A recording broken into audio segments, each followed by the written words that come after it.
Welcome back everyone to Let's Play Final Fantasy XIV. Today, yeah, we just completed the level 10 quest if I remember correctly. So, we're going to be heading out to do other things and stuff. Yep. Didn't think of a good intro. I'm going to be honest. But, yeah. This is going to be a little bit of a long one, so strap on in and get ready for an adventure.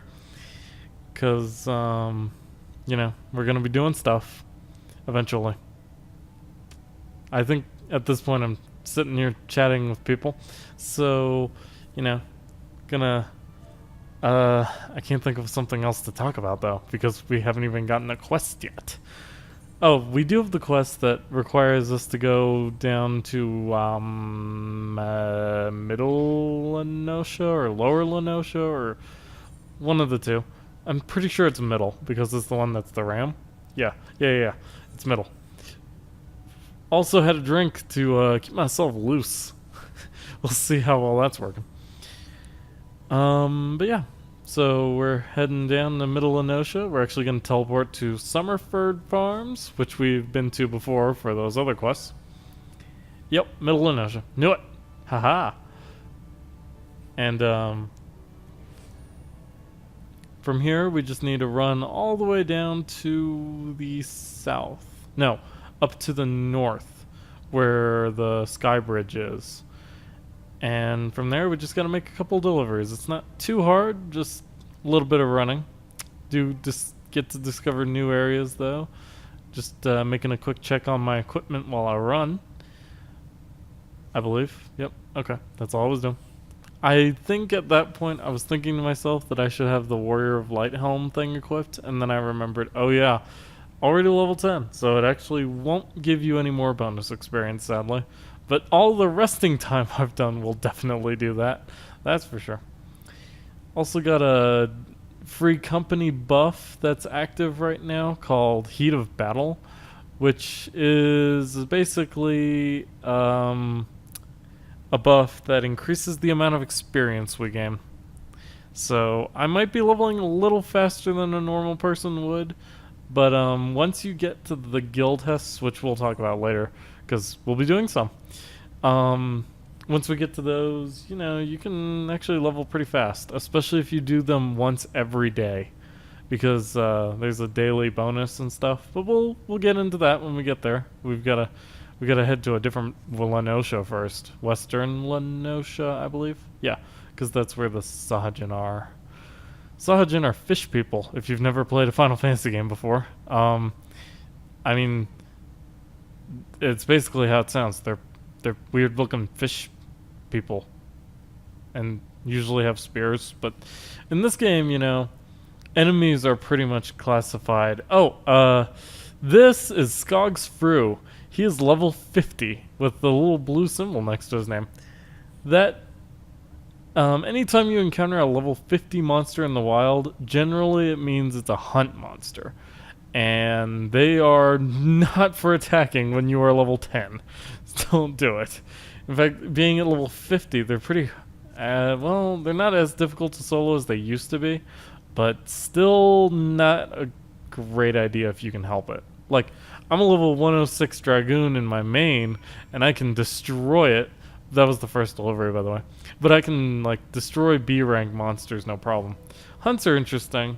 We'll talk about those one day, maybe, if we ever reach level 50.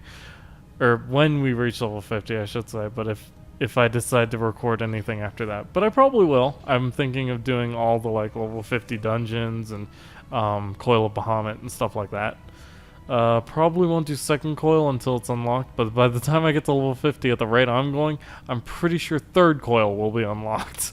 So, there's that. Third coil is actually coming out pretty soon from what I've heard, with the Shiva, the Queen of Ice patch. No, not patch. Content release, I guess is a way to call it. Because like this most recent one was 2.3, the Defenders of Eorzea, which brought front lines and other things like that. We just got an achievement for mapping out the whole of Middle Lenosha. It's pretty much something that will happen as you follow the story. The only places that won't happen like naturally is everywhere that's not your home area, basically. Because like I had all the Gridania achievements by the time I finished, but not so much with anything else. Actually, that's not true. Gridania has a bunch of high-level areas mixed into their lower-level areas. It's pretty weird. Whereas Middle Lenosha is straight level 10, and you're pretty much good from there. Except for these level 13 wild jackals that wander around. Would not suggest fighting those at level 10. If you can, help it. In fact, you should probably just run away. Unless you're an Arcanist, I guess, might be able to handle them, because by level 10 you'd have Topaz, I think. But even then, it's kind of a little bit of a gamble, because most of your attacks will miss, for one thing. So it's not such a great idea. Anyway, for making 2 deliveries, we get a quest that basically just puts us right back at the Sky Bridge. Now, I'm looking at stuff in the free company thing, and I'm showing what Heat of Battle does, I think, is what I was doing there. It's still hard to see on this small, tiny little preview screen. Hopefully, Roxio, does something about that, like lets me see a full-size preview screen. That'd be nice. But until then. Yeah, I made a mistake here. Don't run up here. The guy is just like down there where we just were. And I'm going to realize this mistake right about here, I believe. No, I'm just going to keep running. I was also looking at my macros to see if they carry over from character to character. They don't.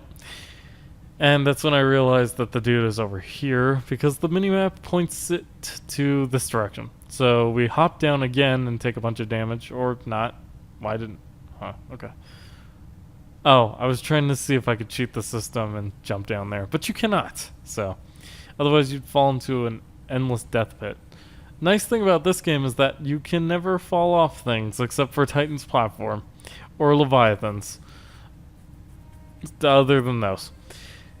Yeah, but there's no like random falling to your death like in Destiny, but Anyway, for completing this quest, we gain a piece of armor of some type that I cannot see. Boots. We got boots. Normally you'd stick with the tank boots, but these are higher item levels, so I prioritize those. And on top of that, having higher strength is actually a good idea if you're soloing like this. So we are just gonna stick with that until we start dungeoning, and then I can actually get tank-specific gear. Sorry, I'm not sure why I said that. I blame the alcohol, which reminds me, I still haven't finished it.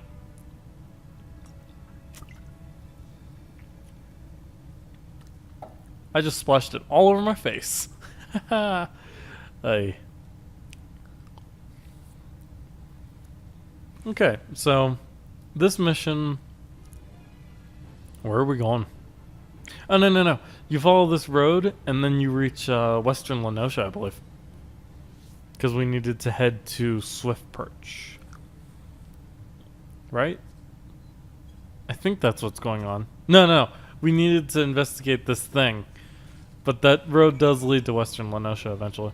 Now, this guy was hanging around and was nice enough to help us out with this. Which is good, because I was messing around with my battle settings and seeing if, there were like different ways to do things. Mike's Hard Lemonade. Anyway. But yeah, thing about Fracture is you have to do it before your combo, because if you do it like right after the first attack, which I can't remember the name of, Heavy Swing, I think, it will cancel the combo and you can't do Skull Sunder right away, and I'm trying to find the bow icon before I just decide to type it, I think. But no, I used the actual emote, I think. Yep, there it is. I bowed to him and then I ran away. But We just need to go back and report to the one guy who sent us on this quest in the first place, which was back over in the place. I think. No? No. You continue on the Swift Perch and then report it. Right. Okay. I'm remembering things as I go along, even though I only recorded this like 2 days ago. So, bear with me here. But, yeah, so continuing on here, we, are heading into Western Lenosha, which is a totally different area. It's also got a really, really high-level area mixed into it for some reason. Because, like, there's this half of the map, which is where Swift Perch is, and then there's the other half past Aleport, which is, like, level 45 and up. Where all the... No, not 45. 42 and up? 44? 43-ish? Something like that. But, yeah, that's where all the Sahajin are. The really, really strong ones. Don't screw with those guys. Did that once when I was very starting out as an archer. Got my butt handed to me on a silver platter. Because this is actually where the first dungeon is located, Sastasha. But it's not going to be of our concern until like next time. Actually, in the next part we might be able to, well, I don't want to do Sastasha right away because I want to make each dungeon a full video. So a video leading up to a dungeon will probably be kind of short. But you know, I can do like Guildhests and stuff to lengthen time a bit. And like optional quests like learning how to dance, can do that too. We can't do any of that until after we have the ability. Well, I guess I could learn step dance, but I'm going to wait until I can teleport to each of the major cities. The reward for this quest, I think, is a piece of chest armor, if I'm not mistaken. I'll know when I equip it because I know exactly what goes where in the equipment screen. I've played this game way too much. Got like 69 out of 75 to my Novus, which I guess means I haven't played as much as people who already have their Nexus weapon. But once again, we'll talk about all of that much later. And we probably won't be getting any Novices or any Animuses or anything like that with this character because I would rather pull my teeth out with a spoon. But yeah. We're going to now start that quest that we've been holding on to for quite a while, which is the one that allows us to start Lev quests. Lev quests are little side missions, I guess, that you can do for some money and some experience and occasionally some items. But they're not really great for like leveling, except when you're going from say 47 to 50 and you don't want to do Aurum Vale, which I wouldn't blame you for. Aurum Vale is terrible. But yeah, dungeoning seems to be better, but if you just wanted a fast way to do it and you've got a couple of friends together, man, you can knock these out pretty quick. Anyway, so this is all explaining stuff about love quests, and it's pretty self-explanatory though. With any love quests, you usually have a monster to fight, and in this case, this monster is the giant crab guy, who someone else was doing the same exact love quest at the same time, so I was like, do I have to fight two of these things? But no, if you look on the quest log thing on the right side there, it tells you that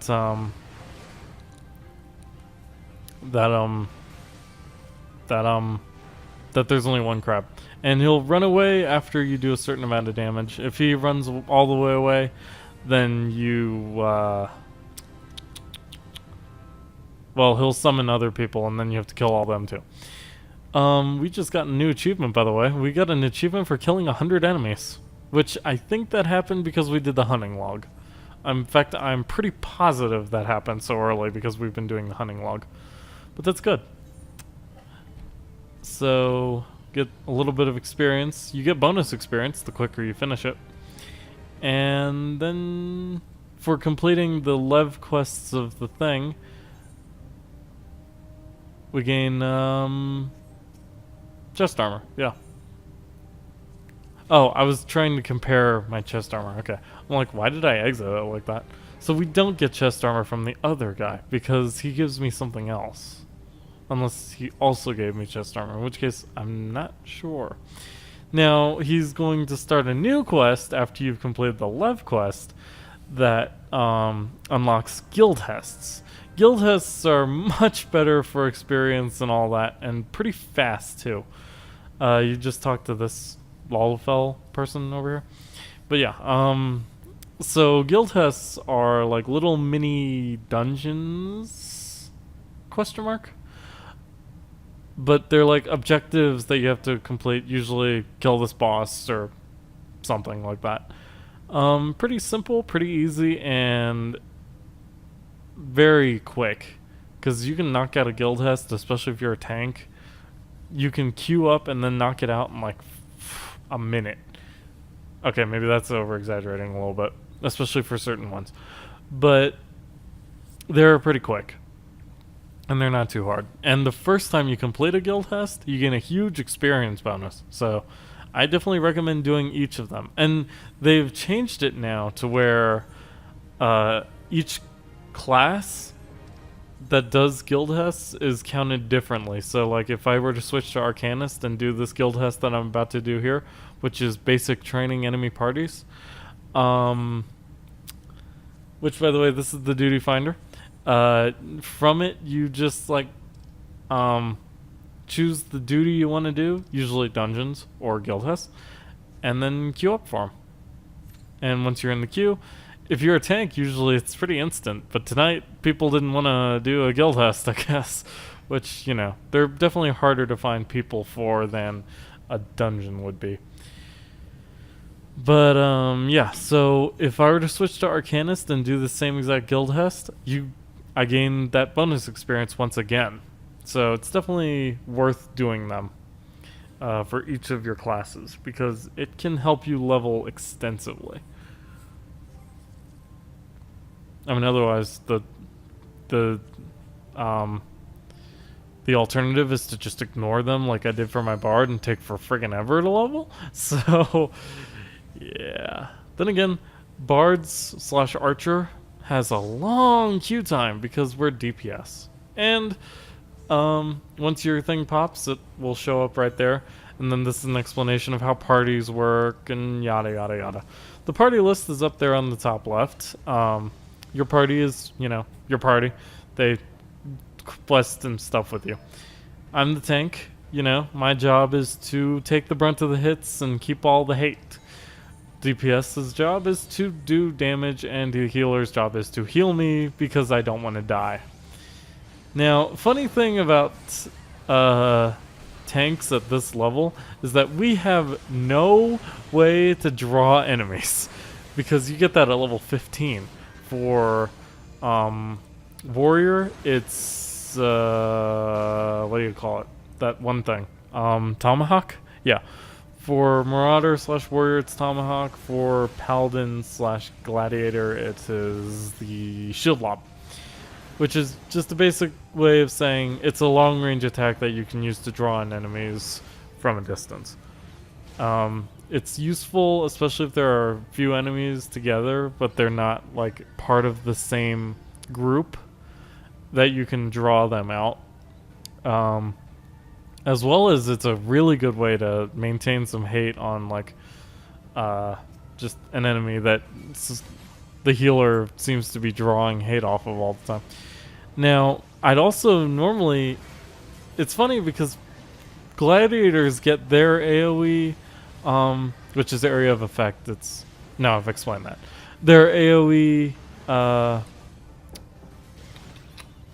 threat generator in Flash at level 8, which it's just a circular AoE that's targeted around you. It's a pretty small area too, so be careful of that if you're playing as a gladiator / paladin. But I'll be showing that off later because it is important to become a gladiator / paladin for warrior. But anyway, so you do that. Also, he did this stupid thing with his carbuncle where he threw the enemy out of the area, and then he regenerated all of his health. It's great. But yeah, so they have flash at level 8, but as a warrior you don't get overpower, which is our frontal cone AoE, which is a pretty decent distance too. But all of your enemies have to be in front of you, which is kind of a thing. Um, they don't get that until level 12. So you don't even get the chance to have that in this one because with Guildhests, it always level syncs you to one level within. So if I was level 12, it would sync me to level 11 and I can't use any of my level 12 skills. And all my gear would be synced to that level as well. So that can be kind of a thing when it comes to playing as a Marauder, especially a really, really low level Marauder. But on the flip side, Warrior gains their threat aura called Defiance at level 30, whereas Paladins don't get Shield Oath until level 40. So that's kind of weird. But yeah. They do get Sword Oath though, but that doesn't generate any extra hate at all, so you get to have fun times keeping enemy hate at level 30 from what I've been told. Anyway, so now we're doing the quest that we were given to go search these like little treasures or something. And I think at some point something attacks. Oh no, right, there's a wolf there and kind of drew his hate, so now I've gotta kill him. Pretty simple, you know. He does have the frontal... It's not really a cone. Column AoE. Neck rip. Which, if you let that hit you, you start bleeding. And it's pretty much like having poison. So, wouldn't recommend it. It doesn't last as long as poison, I don't believe, though. Well, some enemies' poison lasts like 5 seconds, whereas other enemies' poison lasts like 20. So, it's kind of random there, depending on what enemy you're fighting. For some reason, I'm standing in the middle of this field, and I don't know why. Oh, okay.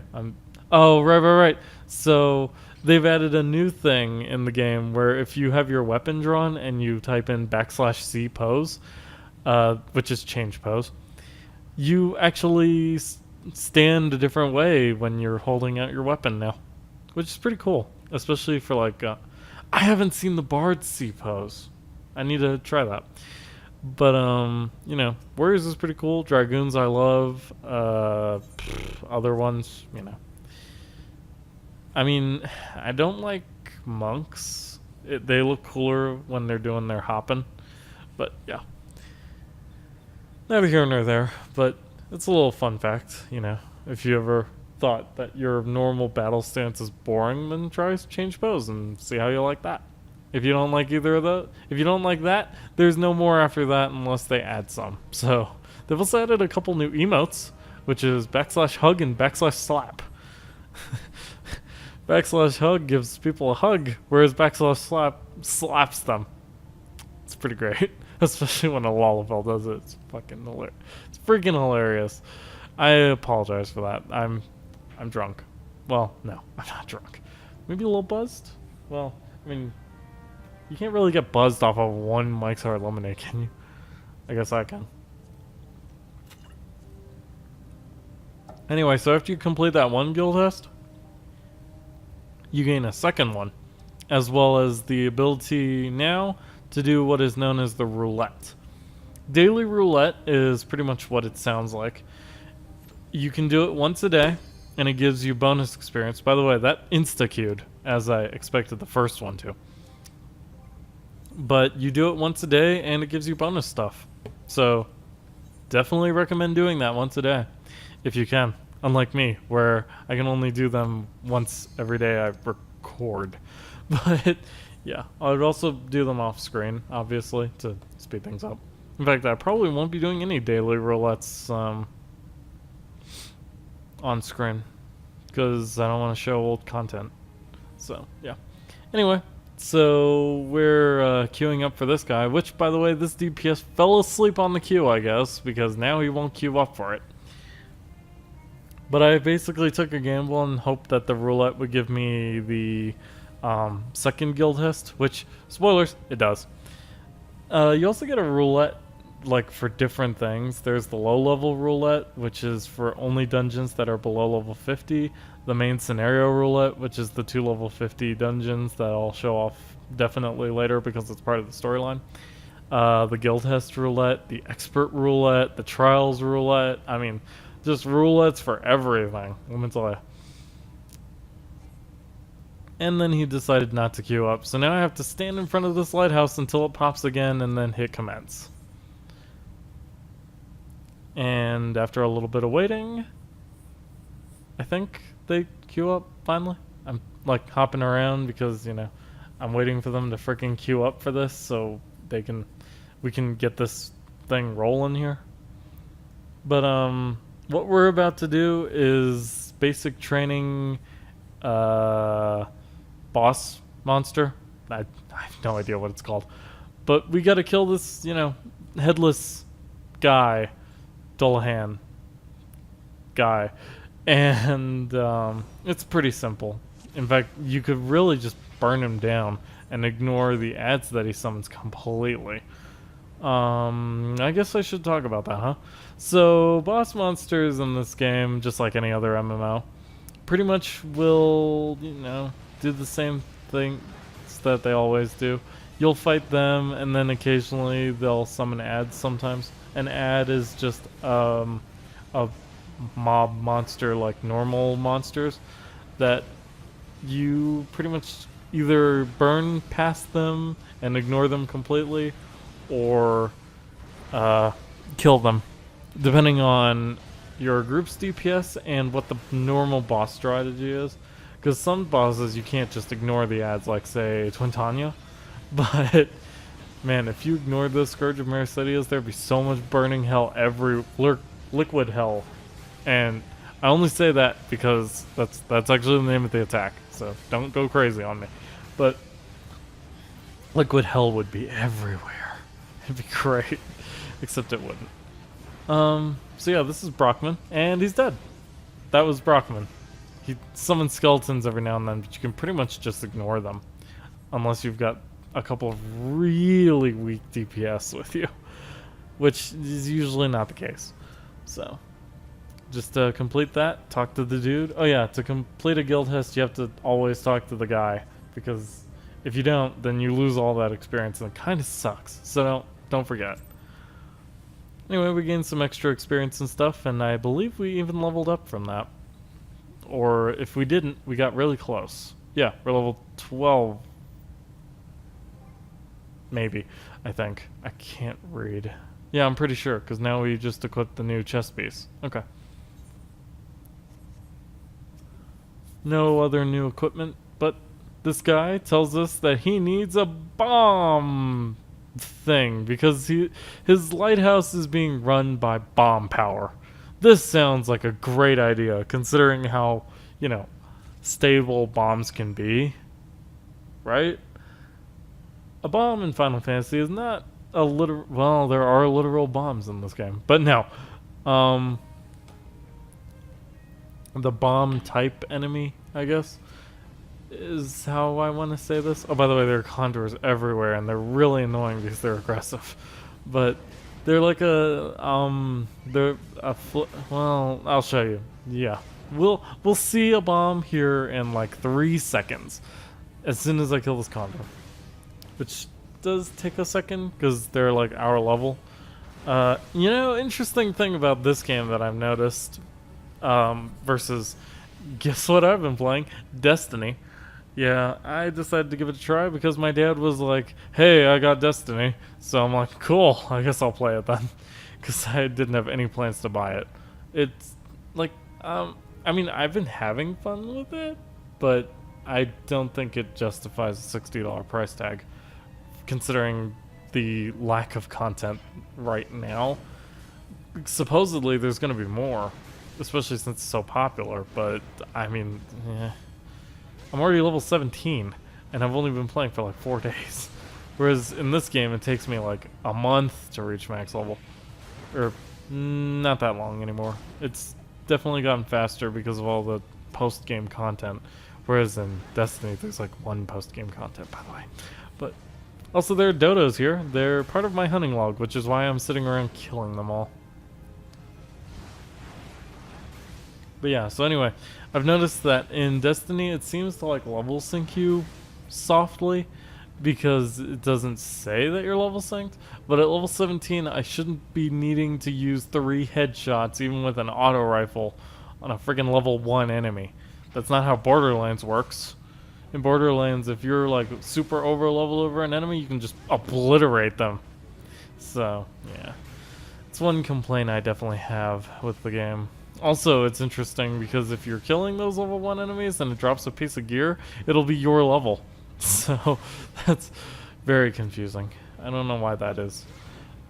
It's kind of a wonky loot system, to be honest. Like, Diablo 3's loot system makes a lot of sense, which I've also been playing a bunch of that. In fact, I beat the Act 5 in the PS4 version, which is the Ultimate Evil, the Reaper of Souls. Yeah. So, also, Malthael, hate that guy. Just thought I should throw that out there. So anyway, once you put the torch here, and then light that torch, because I was very confused for a second, well, am I supposed to kill the dodo now?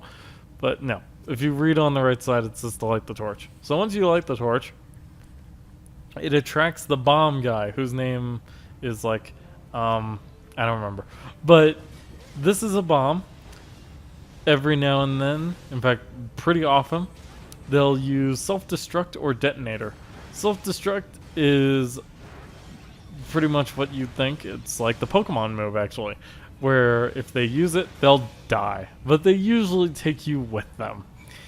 Detonator is a much more dangerous version because they can use it over and over and over and never die until you kill them.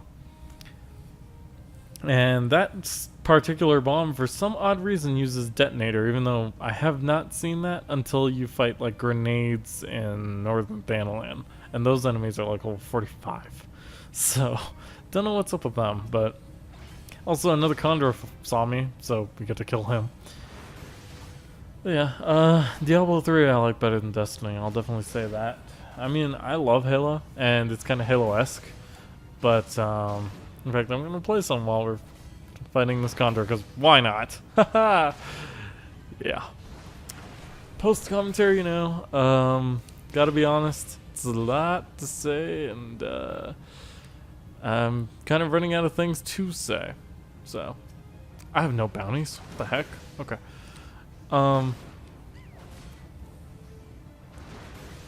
But yeah, so the Condors have a frontal cone. All bird-type enemies that look like this have that same exact frontal cone. So you pretty much know to always look out for it. In fact, pretty much if you see an enemy type that's like a jackal or like a condor, they'll all use the same exact attacks. And that is without fail. Because like Guildhests, for example, there are these things called snow wolves and they're like level 40. They use the neck rip. Actually, it's called Sanguine Bite, but it's the same exact thing, except stronger, because they're level 40. So, you know pretty much to always be prepared for their AoEs. The only exception is with bosses, because there are some bosses that look like other bosses, but the second boss does something different than the first one. A very good example of that is the second boss of Oran Vale, which is Coin Counter, versus the first boss of Halatali Hard Mode, which is whatever the heck his name is. And they actually do pretty much the same attacks, but the second one does have a new mechanic that you have to look out for, except I feel like that mechanic makes the fight easier than Coin Counter. So, yeah, that's the thing. Then again, I've only fought Halatali Hard Mode in like level 90 plus gear versus Oran Vale, which level syncs you to 49. So there's that. Complete any strike without dying. Yeah, that's gonna happen. Oh, we finally got back and completed the thing, and then was told to teleport back to Lenosha, so we're about to. Oh, we need to talk to that one guy, the crafting person, because they need to make a new casing for the lighthouse, and then they'll tell us about somewhere else to go for fun and adventure and stuff. Yep. Making pretty good progress today, though, as much as it may or may not seem like that. Persistent damage is easy enough. Yeah. So, yeah. Yeah. Okay, that's quite enough of that. Um, for some reason I'm looking at settings. Oh, what the? Huh? What did I just do? Oh, that was the Ethernet. I knew that. So we went to Hawker's Alley because I actually wanted to pick up something really quick from the Independent Culinarian. I would suggest doing this before you start going into any dungeons. Also the Mender, because he was there. But that's not the reason I'm here. Now, the Culinarian in Lenosha is not this way, or Limsa Laminsa. He's actually in the opposite direction. But this is Hawker's Alley, you know, you can go here and it's the main hub of like where the market board and stuff is, except for the fact that RFC House is right next to a market board too, and it's much easier to access because there aren't 100 people around. So yeah. There is no retainer vocate in our... Do I need to talk to one? I was checking his quest to see if it was something for retainers or something like that, but it's not. It's just some random fetch quest or something that I decided to just ignore outright. Anyway, the Culinarian is over to the right. Over to the right. There you go. Good job. Okay.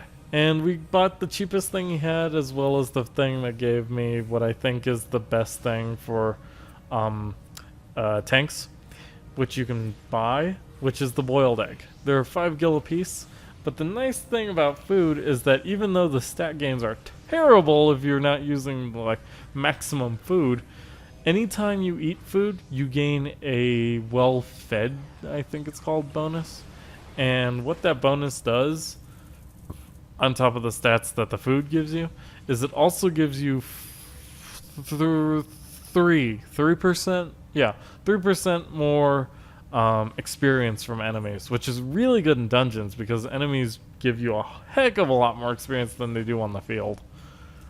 Like, an enemy on the field, for example, will give you maybe, I don't know, throwing a figure out there, like 200-ish? No, that's even way too much. Like, 150-ish experience. And an enemy in Sestasha will give me, like, without bonuses, usually about 700-800 apiece. So factor in the heat of battle bonus, which gives you 10% more, because the well-rested bonus gives you 5% more. There's a lot of bonuses that are calculated into my gaining of experience. But the place we're looking for is the Armorsmith / Blacksmith Guild, which is near this place, the Aft Castle. Yes. Also, there was a delivery Moogle because I got the next tier of subscription reward. So I got that, which is a new minion, and the Behemoth, which we still can't ride, by the way. We still can't ride any mounts because I can't remember how to do that. I think it has something to do later with the Grand Company, which we'll talk about when we get to Grand Company. But we aren't yet, so we won't. Anyway, we gotta talk to this person because they've got the check mark with the flamey thing above their head. And they tell us that, you know, they can send out one of their peeps to go fix the thing, and then you complete the quest, and it goes do. And you also gain like a that looked like boots. Am I right? Yes. New set of boots.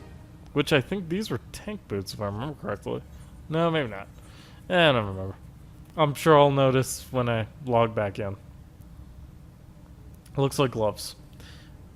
Man, I feel like I need a freaking magnifying glass to watch my own LP.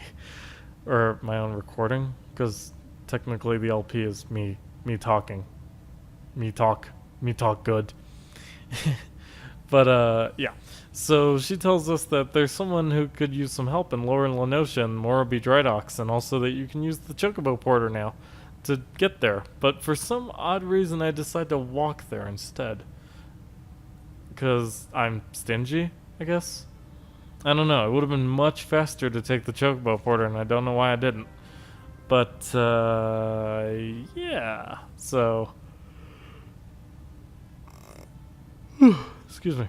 So ignore the Chocobo Porter and we head out towards the gate that exits you to Lower Lenosha, that thankfully the game is like kind enough to tell you which one that is. So patrol missions on me this again. Yeah, I don't want to do that. Okay. So off we head to that gate. Yes? Maybe? Hello? Do something. Okay, good job. Alright, so Lower Lenosha. This is where we fought those frogs, if you remember correctly, for our level 5 or level 10 warrior quest. I think it was the level 10 one. I don't remember. But, yeah. Am I ready for... Yeah, I guess so. Okay. Gotta stop talking about Destiny while I play this game. I can see how it would be addicting to some people, though. Definitely. Like, it's not the worst game I've ever played. That's definitely not true by a long stretch. But there's definitely some flaws with it. Like that thing I explained earlier about both the gear and the enemies.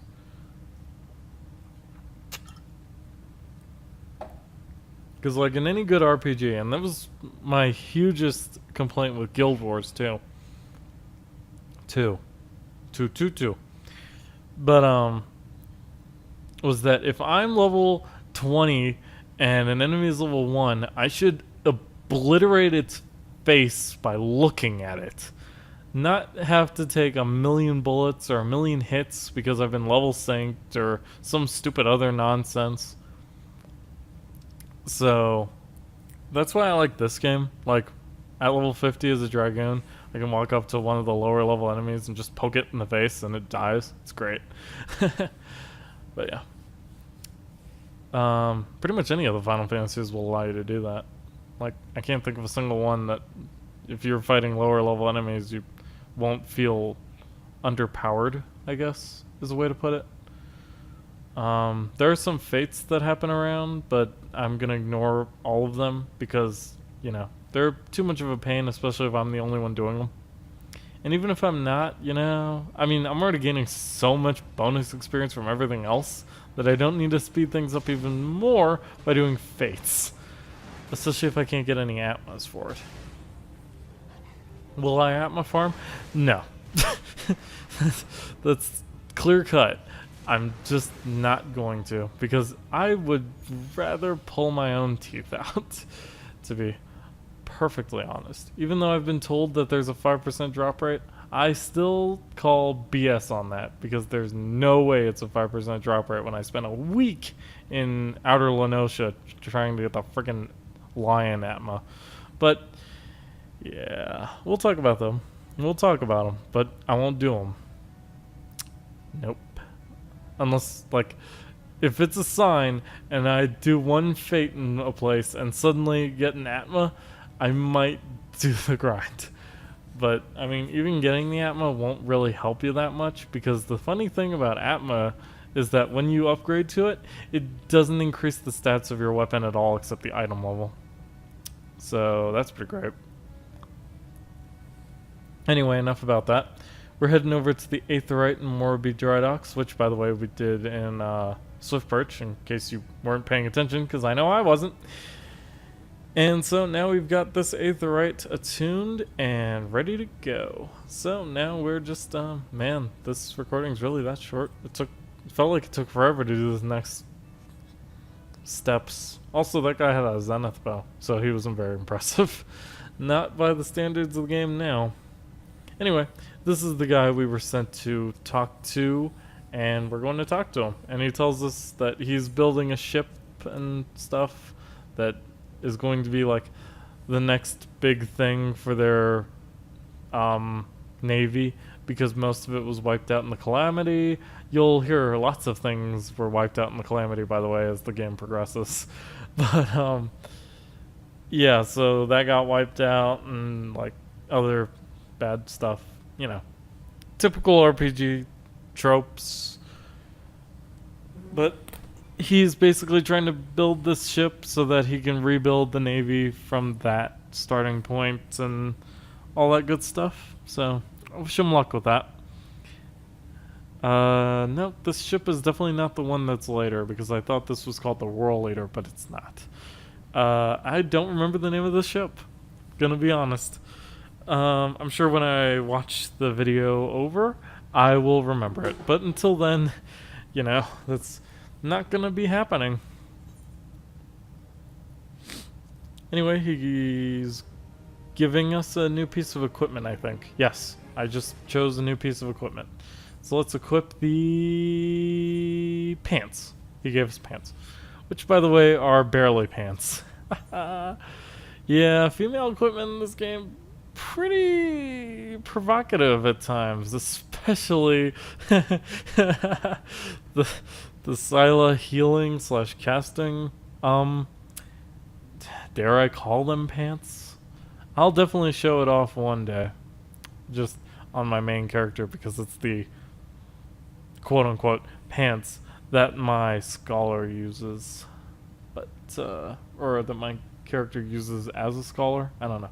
Like, I keep referring to the classes as different characters, but they're not. They're the same exact character, just different jobs. Which is one of the things I like about this game, is the ability to just change roles whenever you're needed as something else. Because, like, queuing as a DPS, for instance, in Expert Roulette, can take up to 5-7 minutes during busy times, and even more during the time I usually do them, which is after I get home from work. So being able to do it as a healer who almost basically instantly queues like tanks do is pretty nice. Not gonna lie. Also, healing is a lot easier to me than DPS. I don't know why. Like, my main is DPS and Dragoon. But, yeah. So, that guy sent us on a quest to find his, I wasn't understanding. His apprentice or something? One of the just random worker people? A courier? I don't even know. But whatever he is, he went on a ship and then he was stranded on a coast somewhere. Well, we don't know that yet. But he went missing and we need to find him because there are a few parts of the ship that he's trying to build missing as well with the guy. Like, he's not as concerned about the guy, or at least he sounds like he's not as concerned, but I think he is. But that's not important. But he is definitely concerned about those ship parts. And so we need to go interrogate the person who knew his location last or something in this place, which is called... I can't read that. This little city, by the way, is the location of a certain fate, but that I've done a bunch of because I was farming for the one Atma that drops here, which is the fish. That doesn't sound right. Well, whatever Atma it is, that one took a little while too for me. Like, I remember running back and forth in stupid Lower Lenosha a lot because it's such a huge area. But, yep.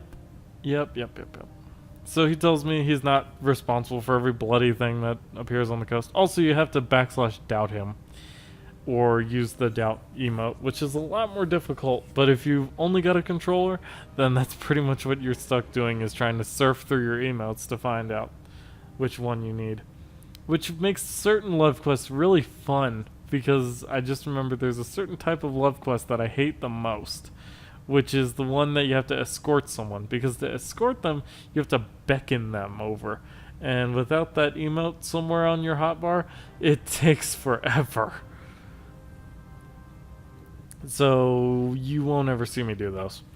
In fact, the one love quest I did was pretty much the only one you'll see. Until I need to level Paladin, I think, later. Because, like, that'll be a good opportunity to show you how to level a second job. Considering the first job, like, you can level through all these main story quests, and they give a ton of experience. after that, you can't do them twice.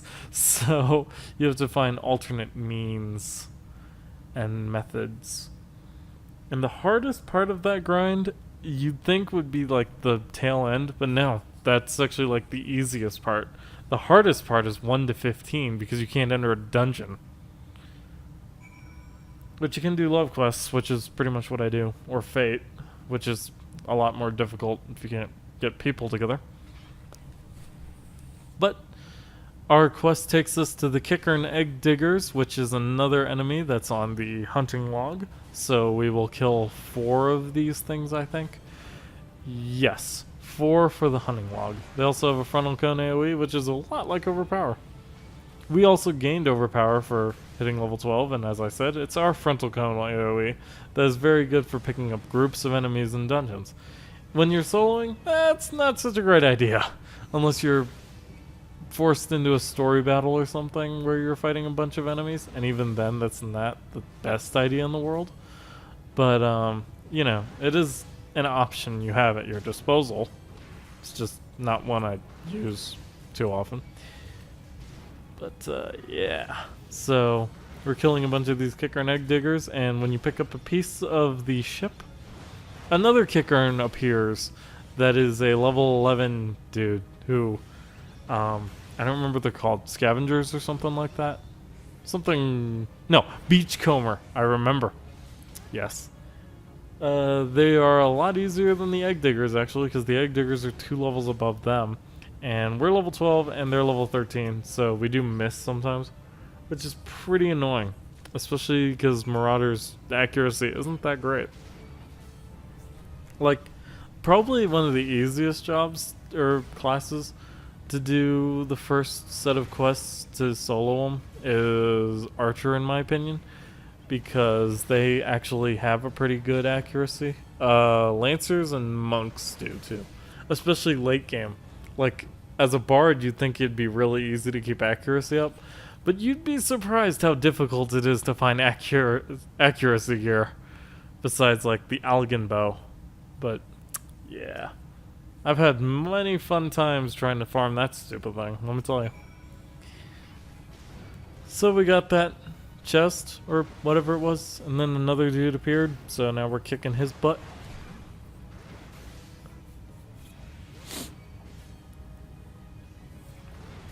But yeah, so tanking in video games is not something I'm too familiar with. Still not really, because like the most I've ever done on Warrior or Marauder before this is to bring it to level 26 to get Mercy Stroke as for my Dragoon. But other than that, you know, haven't played tank at all. Basically because I want to learn it doing this LP. That was the only reason. I didn't want to already know how to tank because I felt like it wouldn't be entertaining or something. I don't know. It would make things probably a lot faster in dungeons when I get to them later, but I at least know how to do Sastasha through Thousand Maws. So, there you go. When we get to Hawk Manor, I'm sure that'll be a ton of fun because I don't think I'll be a warrior yet. But so we're drawing out a couple of Kicker and Egg Diggers because I need to kill them because A, they're in the way, and B, because hunting log. Which is always good bonus experience, as I'm sure I've said before. Yep. I just say that a lot whenever there's dead space because I don't want there to be dead space. Which is a game, by the way. You know, it's survival horror, sort of. Except for the fact that to survive, you just blow everything up. So it's not really much survival. The horror elements are pretty good, though. You know, I felt myself, like, jump a couple times when things happen. But other than that, yeah. Like, pop scares aren't really something that frighten me. Which is why, if anyone ever watched my recording that I did for the one of the weekly Let's Play competition things that I did before, which the challenge was to play Slender with a face cam. It's that game, that not even a game. That thing is so boring. I spent like 13 minutes walking through the forest and nothing happened. So, yeah. I hate Slender, in case anyone was wondering and needed reclarification of that. Hate that. Stupid. Ugh.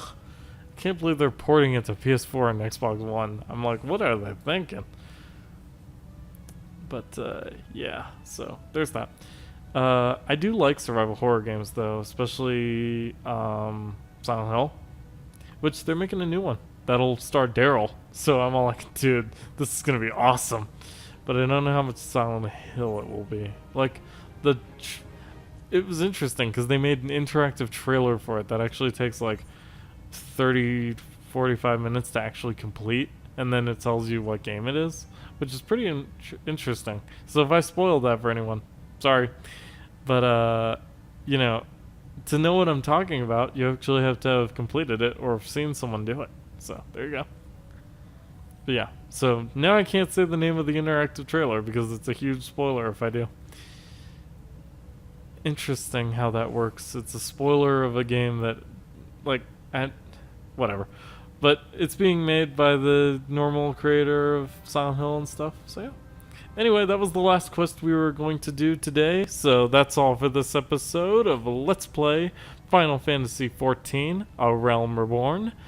Join me next time when we head out to do this other quest that I can barely read, and I don't remember what the thing I had to do was. Oh, well, you have to talk to this guy, and then he tells you to do something, or I don't remember. But, yeah, so that's all for me. Have a good night. Yep. Why does this go on for 40 more seconds? I have no idea. I guess he's just gonna stand there. Oh, but I do end cutely, I think. You know, you'll see. And zoom in. And then we use / goodbye. So, good night, everybody. Say goodnight, Chizu.